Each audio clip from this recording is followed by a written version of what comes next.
The Kuril Islands dispute has taken a dangerous new turn. Russia's Pacific Fleet has launched missile drills near the disputed South Kuril Islands, simulating an attack on a group of enemy ships more than 300 kilometers away. The exercise involved the Varyag guided missile cruiser, the Omsk nuclear-powered submarine, and the Bastion coastal defense system. The military show of force comes just days after Vladimir Putin's visit to Iturup, the largest of the 4 islands at the center of the dispute. Japan calls them the Northern Territories. Russia considers them part of the Kuril Islands. Tokyo has now protested the latest Russian military activity, warning that strengthening military power on the islands is unacceptable. The Northern Territories are an inherent part of Japan's territory, both historically and under international law. This latest visit to Iturup Island, Iturup for Russia, by the incumbent Russian president is incompatible with Japan's consistent position regarding the Northern Territories.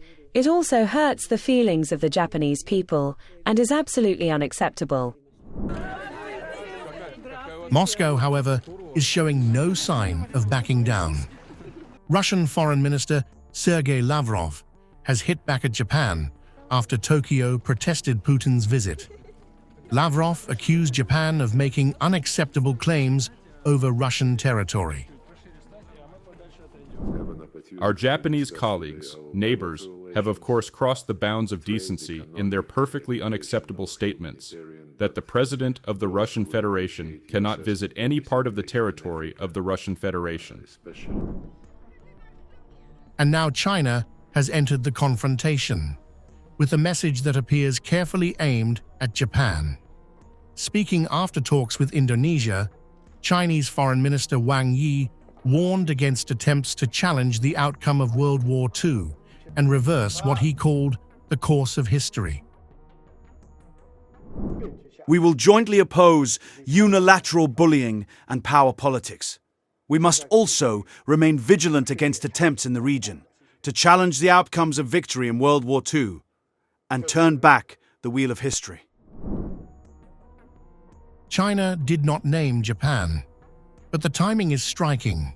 The Kuril dispute is rooted in the final days of World War II, when the Soviet Union seized the islands from Japan. Tokyo continues to claim the 4 southern islands, while Moscow maintains they are Russian territory. Beijing's warning about protecting the post-war order therefore lands directly in the middle of the latest Russia-Japan confrontation. There is another layer to China's message. Beijing and Jakarta also agreed to oppose what Wang called unilateral bullying and power politics, language China has repeatedly used to criticize the United States and the Western-led international order. At the same time, Japan is strengthening its own security partnerships, warning about China's military buildup and closer cooperation between China, Russia, and North Korea. As Japan faces its most severe and complex security environment since the end of World War II, cooperation among Japan, the United States, and South Korea is indispensable for regional peace and stability.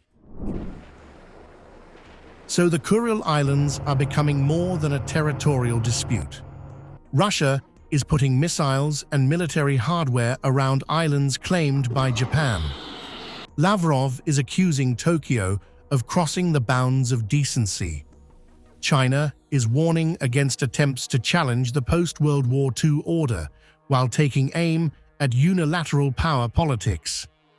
And Japan is tightening its security links with the United States, South Korea, and Australia. A fight over 4 islands is now colliding with a much bigger struggle over history, military power, and the future security order in the Indo-Pacific.